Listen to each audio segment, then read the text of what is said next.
Happy Saturday, Gooners, and welcome back to another edition of the Chronicles of a Gooner podcast with me, your host, Harry Symeou.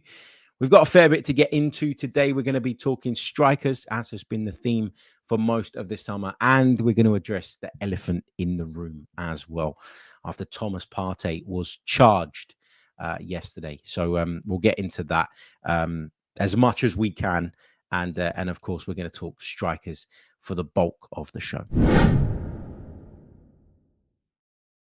Okay, look, there's no point in beating around the bush, dragging it out. Let's get into what happened yesterday as much as we can, because we've got to appreciate and understand the sensitivity of this subject, the severity of what's going on, and so we can't be speculating on it. And let's clear a few things up here. So yesterday, Thomas Partey was charged with 5 counts of rape, and of course, sexual assault as well. There was a lot of talk and a lot of speculation around this yesterday when the news broke. I think I'm just going to be very, very clear on this and say that, yes, I do have very strong feelings on this. And yes, I do have an opinion. I understand why there are questions being asked of the way this was handled. But the truth is, we can't be drawn into speculation around this right now. We just can't, for many reasons, legal reasons. Let's get on to why exactly it's not helpful to speculate on this. Look, we've always on this podcast discussed Thomas Partey, the footballer, and I want to make that very, very clear. While he was unnamed, it wasn't right to sit and speculate. And now that he's been charged, this obviously changes things. But again, for slightly different reasons, it's not right to speculate. This is a real case. It's a serious case with real victims, with a real defendant. And I think for that reason, we have to just let the courts, let the people that are dealing with this do their job. And so I hope people understand that it's not something we're going to get drawn into chatting loads about. It doesn't mean I don't have a strong feeling about it or an opinion on it. But for legal reasons, we simply can't. And I don't think it would be helpful to the case if this became a massive debate and discussion online. So I hope people understand and appreciate the position that everybody in this kind of space is in when it comes to this thing. I just want to make it clear that it's not because I don't take it seriously. And it is because it is a very sensitive thing. It is a very serious thing. And I think for that reason, from a position of no knowledge around it, we've just got to take a step back and let the right people deal with it. So I'm not going to take any questions about it when we do the Q&A. Not going to do any of that stuff, but I just wanted to get that out there. I don't want people to think that I'm completely ignoring it, because I'm not. But I'm not in a position of knowledge around it, and nor do I think speculating around it is helpful. So that's that. Okay, on to some transfer talk now. And, for a long time, we've been talking about who will it be? Which striker will Arsenal get in? Will it be Sesko? Will it be Gyökeres? Which one is going to end up putting on that famous red and white shirt? I think people are pretty set on the idea of it being one of those two players, although there have been a couple of other names thrown into the mix. Ollie Watkins has been talked about quite a bit as well, and he's been said to be someone that Arsenal view as maybe a third choice in this kind of scenario and in this situation where they're obviously looking for a centre forward. Look, I think for me, I've always had the gut feel, and it's always been my belief that Benjamin Sesko was the priority, that going into the summer, he was the one that Arsenal really, really wanted. And for a while, it felt like Arsenal were kind of just quietly working on that in the background, waiting for that breakthrough, because especially with the Gyökeres stuff, you always felt like, given his willingness to join Arsenal Football Club, given that the asking price isn't as big as the asking price that RB Leipzig are demanding for, I beg your pardon, Benjamin Sesko, you always thought the Gyökeres deal would be the easier to do of the two. And that the delay in actually executing on this and going and getting a striker was because Arsenal felt that Sesko was the one, and they were willing to kind of take their time and try and get the right deal because they preferred that player. But the longer this goes on and the longer this rumbles on, the more you think that actually maybe Arsenal just aren't making any progress with Benjamin Sesko and have a very, very clear cut-off point with regards to the money that they'd be willing to spend on Benjamin Sesko. And at the moment, RB Leipzig aren't dropping their price. And so that is not forthcoming. I don't know if Arsenal are using Gyökeres as a sort of bargaining chip in this whole negotiation. Is it a case of Arsenal still wanting Benjamin Sesko first and foremost, but saying, look, I mean, if we don't get this deal done by X date, we can quite easily pivot to Viktor Gyökeres and we'll be happy with that.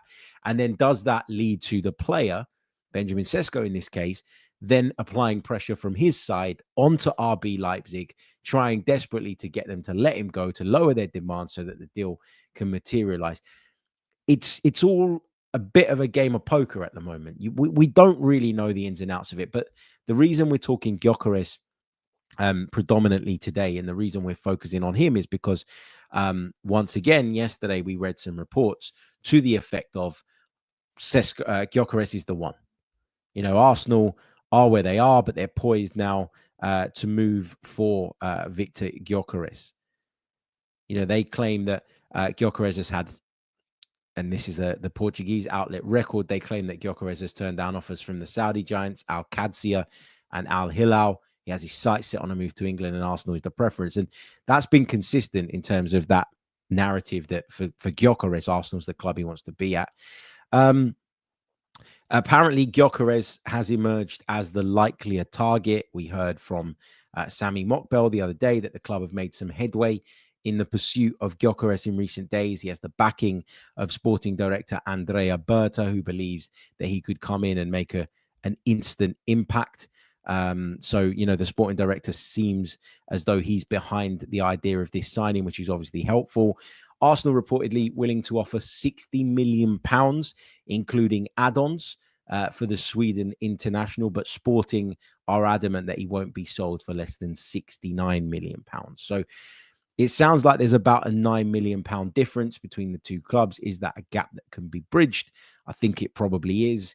We thought that we could bridge the gap between what we're willing to pay and with what RB Leipzig want for Benjamin Sesko. It doesn't look like that's happened, at least in recent days and weeks.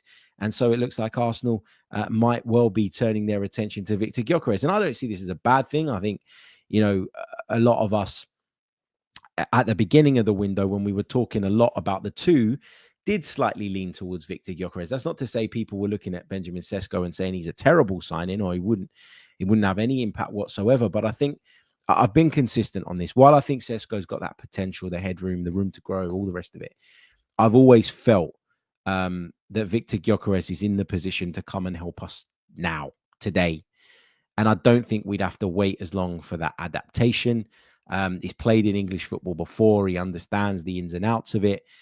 He understands what it's all about. He understands the greater physical level that you probably need to be capable of handling if you're going to be successful in this country versus Portugal, where he's been playing. Of course, he might need to adapt back. And of course, that might not be as straightforward as we'd all like it to be. But it does feel like, if we're talking about the here and now, Gyökeres is the guy.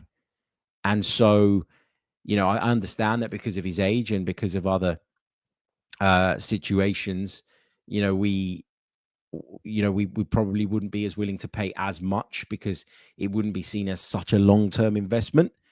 But if we can get close to what Sporting want without completely overpaying in our own eyes, then that feels like it is something we should be looking to do, given that there's no movement right now with the Benjamin Sesko stuff. So that's where I'm at on it. That's what the reports are telling us, that Arsenal are prioritizing Gyökeres right now because they don't feel like they can get close or close enough to what RB Leipzig want in good faith.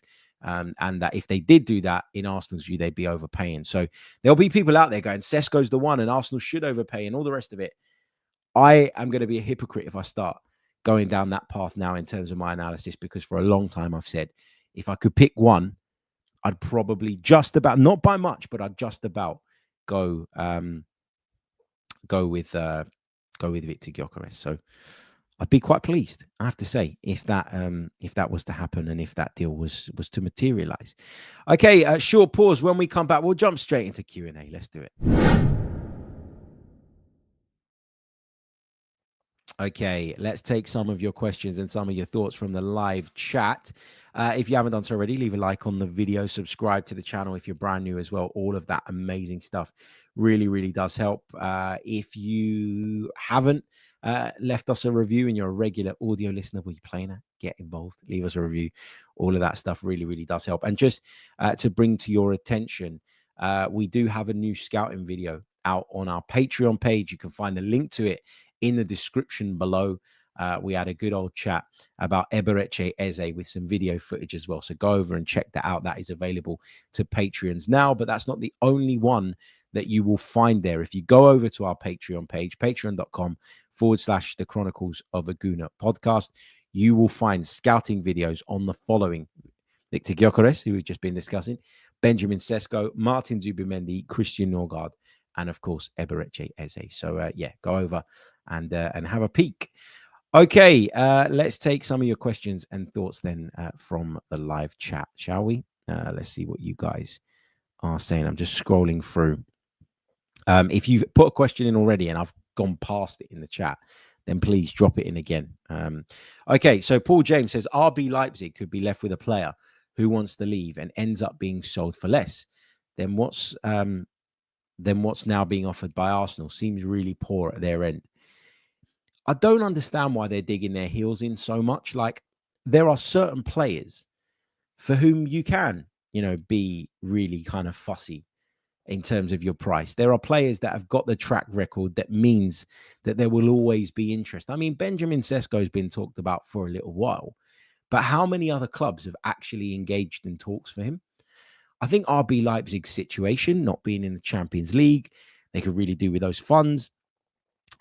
It kind of felt to me like they'd actually be a little bit more lenient in these negotiations and concede a little bit more ground. But, this is the approach they've taken. Fine. And yes, I do believe that when there's a player out there you really believe is a good fit, you should do everything within your power to bring them in and to land them and to make that happen.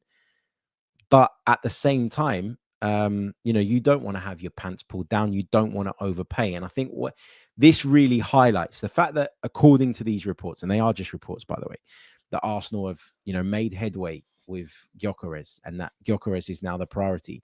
It goes to show you, doesn't it, that there isn't really that much in it in terms of the two players, in terms of their level right now and what they could do in Arsenal's eyes, because they're quite willing to pivot. They could potentially try and negotiate the Sesko deal for a bit longer, see if they get any breakthrough.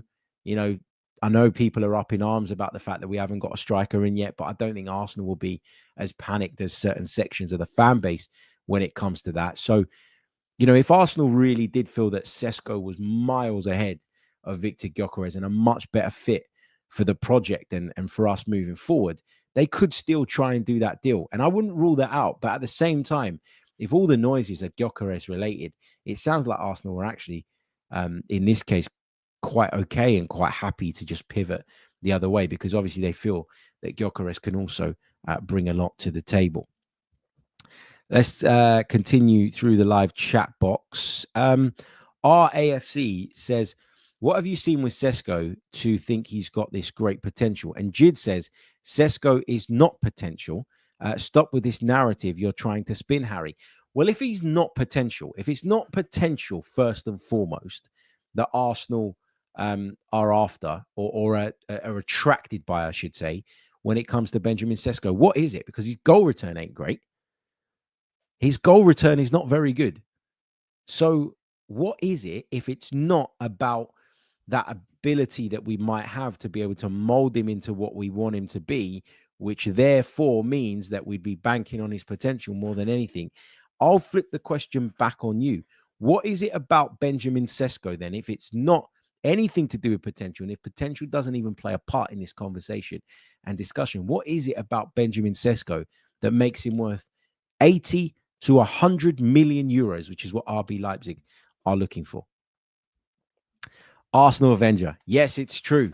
Gyökeres has dumped his Portuguese girlfriend. This is in response to a report I think it might have come. I don't know if it originally came from the Daily Mail, but I saw it on Mail Sport, where they said Viktor Gyökeres is so desperate for a move to Arsenal that he's cut all ties with Portugal and he's dumped his girlfriend. And I just thought to myself, my God, like, is this what we've got to when it comes to the transfer window? Like, people are celebrating Viktor Gyökeres breaking up from a relationship because it means he's cutting ties with the country he currently resides in so that he can get a move to Arsenal. And that is something that apparently us fans should celebrate. It's crazy, isn't it? It's all gone too far, this transfer window stuff. It really has. Guna Oz says, Harry, is there any news about the Nwaneri contract that seems to be in trouble regarding his playing time? We talked about this on yesterday's show. We had a jam-packed show yesterday. We must have covered about 10, 12 different subjects. And this was one of them. And we did say that there is a feeling at Arsenal that this is going to be fine, that we're going to get this deal done, that we will end up tying Ethan Nwaneri down to this new contract. But that, Ethan Nwaneri's done this before, where he's kind of held on and held on and held on until almost the 11th hour before signing on the dotted line. I mean, when he was handed his professional deal, we thought that there were other clubs, or we knew that there were other clubs interested, but we thought that there were other clubs who had maybe got into his ear, and that was kind of causing a delay. In the end, he stayed with us. I wouldn't be too worried about game time if I were Ethan Nwaneri. Assuming we don't sign, because I don't want us to sign Noni Madueke, I think he will be the second in line to that right wing position. I think he's a natural fit to replace Martin Odegaard in certain games and in certain situations. And I think, given that we want to compete on multiple fronts, he'll get ample game time. So if I were Ethan Nwaneri, I don't think I'd be worried about that. I don't think he needs to be worried about salary. I'm sure he's going to get a competitive one. We've seen that Mars Lewis Skelly's got a really good deal. So I'm sure the club would be willing to make a similar offer to Ethan Nwaneri as well. I can't see this breaking down completely. It was said by James McNicholas, it was reported by James McNicholas, that talks were at a really delicate stage. I think that word delicate was kind of alluding to the fact that we're kind of at the crucial stage.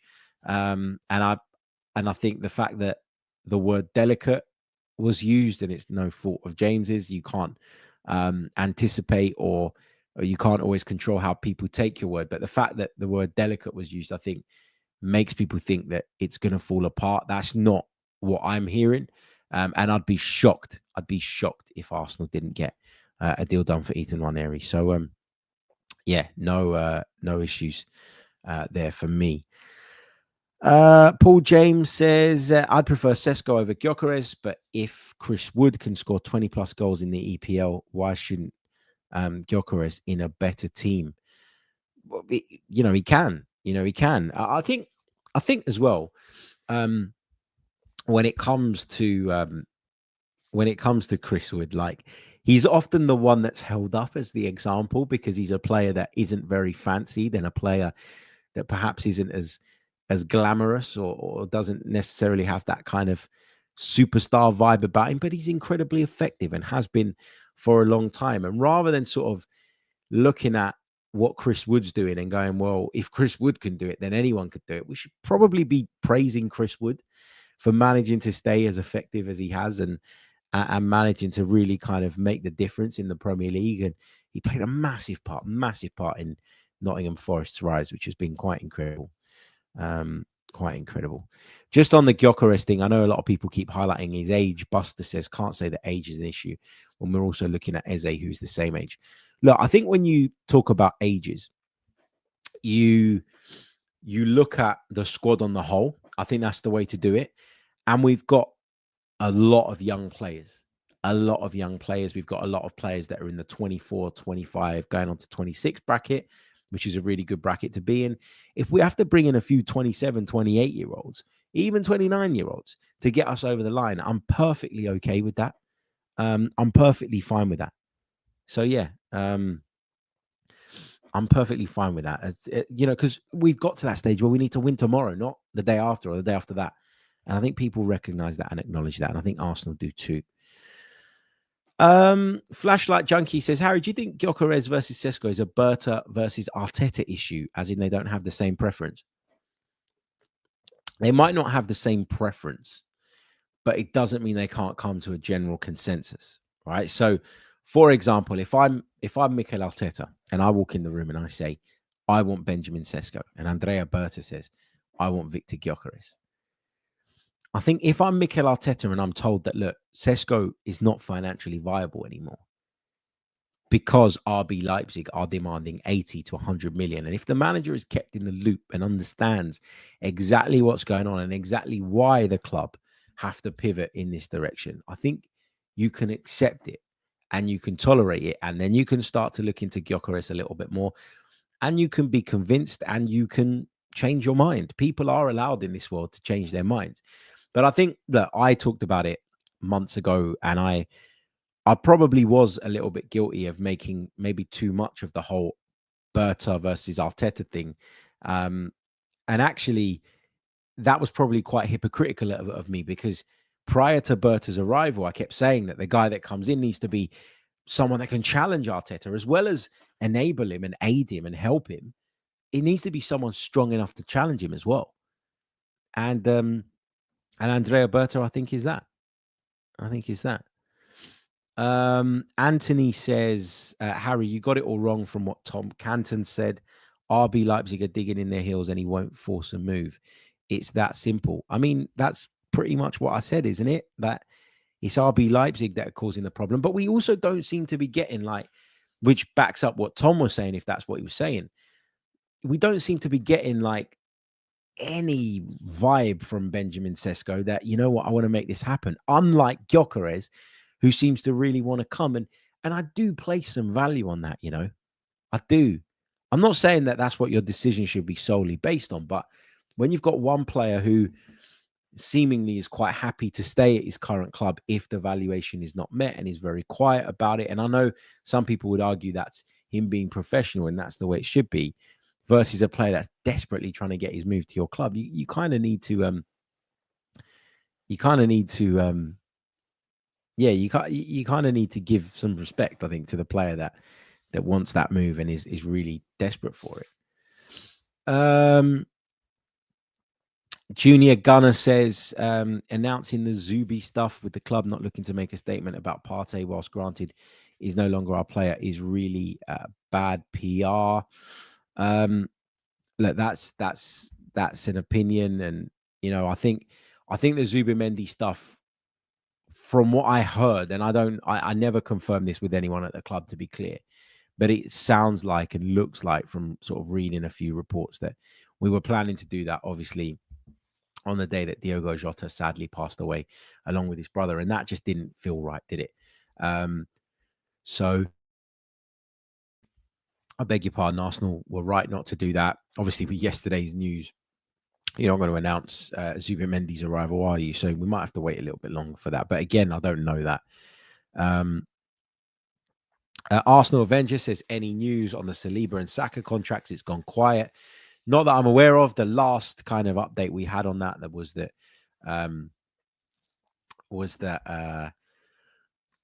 that those talks were good, positive, at least moving in the right direction, and there was a confidence and a belief that we'd get those deals done. Obviously, haven't done them yet, but I've heard nothing to suggest that it's gone the other way or that there's any potential issues. What else have we got? What else have we got in the live chat?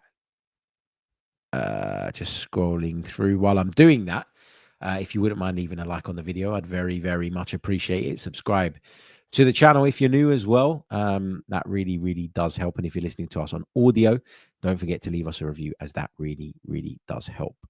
What else have we got in the live chat? Just scrolling through. There's some really funny comments in this chat at times. You know that. Some crazy ones as well. But yeah, there's some really funny ones. Jay says, it looks like Noni Madueke to Arsenal is heating up. What are your thoughts on this? For me, I'd be so disappointed with the transfer. Not so much the player, but it's giving Chelsea money again. Yeah, I mean, look, we've been burnt in the past by signing ex-Chelsea players for whom we never got any value out of. Do you know, that's happened. There's also been some that it's worked quite well, but given that I don't think Noni Madueke is a top tier player, I can't get behind this. And I'm normally one of those people that kind of says, well, if I agree with the bulk of the business, I'm not going to argue if you go and make a little rogue signing here and there that you believe internally it is going to really help. And I'll say this again. I don't necessarily think that Noni Madueke is a bad player, by the way. I just don't think that he moves the needle for us. And I've said that a lot in this window when discussing players. That's the big question for me. Do they move the needle? And then the second question is probably, are they affordable? But in terms of Madueke, as I've said already, if he came in as a third attacking signing, I'd probably view it a little bit differently. If he came in for 20, 25 million pounds, as opposed to the 45 million plus fee that Chelsea are said to be looking for, as per David Ornstein, that changes things as well. So it's about the conditions of the deal for me more than me thinking that Noni Madueke is a terrible player. I just think with all the stuff we've got to do and with the fact that we're not willing to meet the valuation of either striker, by the way, that we're heavily linked with, because Sporting wants 69 million, according to these reports. Arsenal only willing to offer 60 in add-ons. And then Sesko, we're seemingly nowhere near what they want us to pay. So we end up in a position where if you then go and spend 45 million or whatever on Noni Madueke, people are going to say, well, why didn't you go and get the striker that we need? So I completely get that and understand that. Not my first choice, not a signing I'd pursue, not a deal I would do. But if the conditions were to dramatically change, I could be a little bit more open-minded to it. You're listening to the Chronicles of a Gooner. Like and subscribe.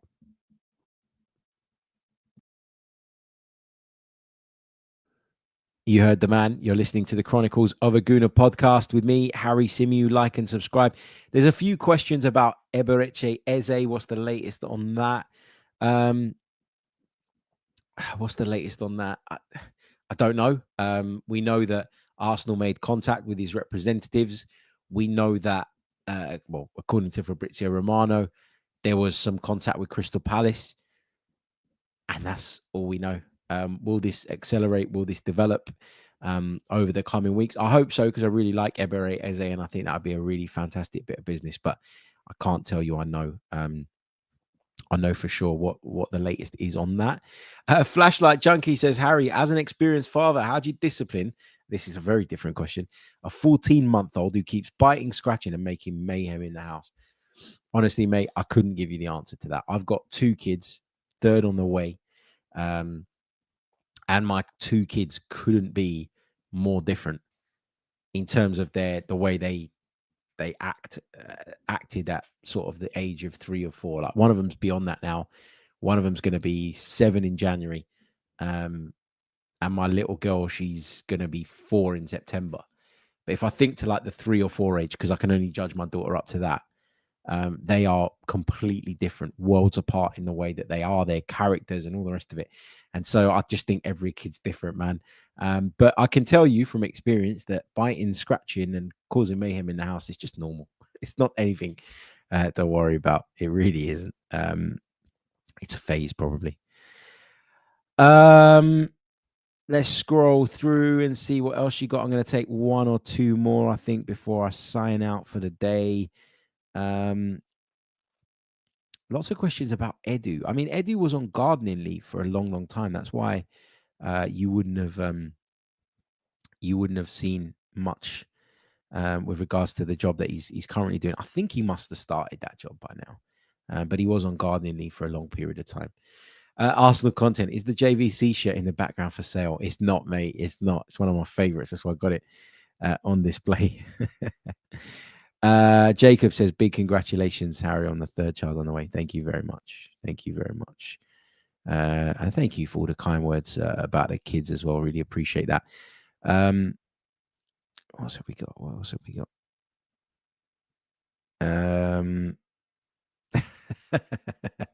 Tailwood Studio sums up the live chat here very well. I love how in the chat we're also invested in arguing over everything that we have so little control over. Everyone has a preference. I can't force someone else to think my preference is right. Yes, I think you're right, and I think that's a good way to kind of summarize the chat. Listen, before I sign off, I just want to say that I really do value this chat, value you all and your listenership and your viewership. And, you know, today we had to start the pod with a subject that I don't want to talk about. I never got into talking about sport or sort of podcasting about my favorite football team to discuss things like this. But when things like this happen, you have a responsibility to highlight it. I've mentioned all the reasons at the start as to why we're not going to get into it on the pod. I think that's the right thing to do. And I appreciate that people in the live chat have respected that. There has been one or two questions. I'll just reiterate the points to finish off the show as to why we're not going to discuss it, just to make it abundantly clear to those that have maybe joined the stream a little bit later on. Thomas Partey has been charged. There is strong feeling on this. I've got strong feeling around this. I've got an opinion on this, but my sitting here and sort of going on about it online is not going to do any good. And it is going to create speculation, debate, commentary that could impact the case, right? I'm not saying me directly, but just generally the idea of this being sort of discussed online and on all sorts of platforms, it's just not a good thing. And I've said that, you know, there are real victims. Obviously, there's a defendant as well who, you know, is going to have the opportunity to sort of clear his name, as his lawyer said. It's an ongoing case, and we will do no good to it by sitting here speculating about stuff that, in all truth, none of us have a point. None of us have a clue about. That's the reality. Okay, you know, we don't know the details. We don't know anything about it other than the very top line stuff that has been put out there for clarification. But it's very clear in that statement as well by the CPS that this is not to be discussed, and this is not to be sort of commentated on in the public forum. So we're going to respect that. I hope people respect that that's the position I'm in, and that's what I'm going to do as well. The final thing I'll say, and I did say this at the top of the pod as well, was that until the Premier League footballer was named, it wasn't right to discuss it. And now that the Premier League footballer has been named, it's also not right to discuss it, but it's not right for different reasons now. And that's why we've always, on the Chronicles of a Gooner podcast, talked about Thomas Partey, the footballer. That's it. Whenever we've discussed anything relating to Thomas Partey, it has been about the footballer, the player, what he brings to Arsenal on the pitch. The rest of it is a completely different thing. And obviously the fact that he's now been charged does change things around that. But yeah, just want to make that very, very clear before we sign out. Right. Thank you all so much for your love, for your support, and for being here with us on the Chronicles of a Gooner this morning. We'll only be back later if there's any major breaking news. Otherwise, I'll see you all tomorrow. Until the next one, take care of yourselves and have a wonderful Saturday.